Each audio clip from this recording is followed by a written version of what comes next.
close up on this. Go. First fold this like that. Why? What are you doing?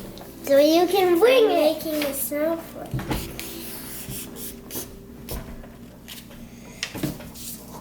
And then cut the bottom off. Why? Because you need to. To make what shape? Square.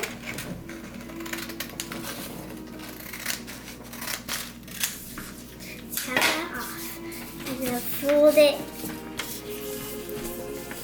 And then be this way. And then wing it. Again. And how do you wing it? It's easy to show them how you wing it.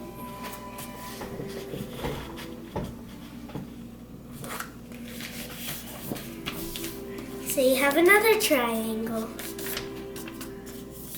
And then take it and wing it once, like that. I'm not that good at winging it. Oh, this step is called winging it? Yeah. I like that. I didn't know that.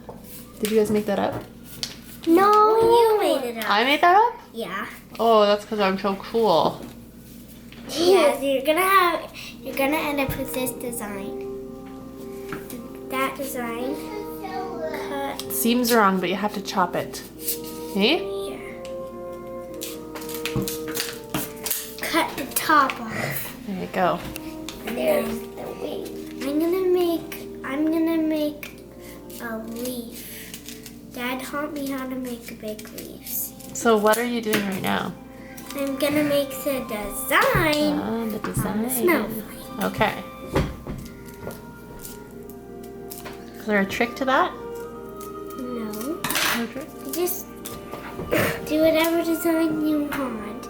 Just don't attach them or else it will turn out like a bad snowflake.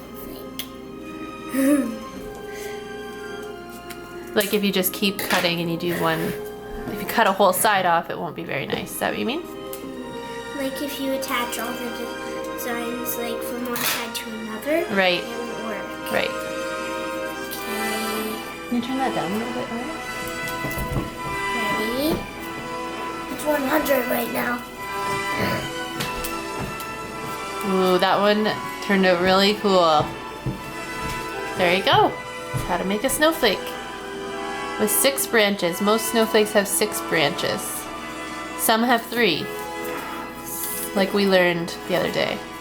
But most have 6. Right? Mm-hmm. Very cool. Good job.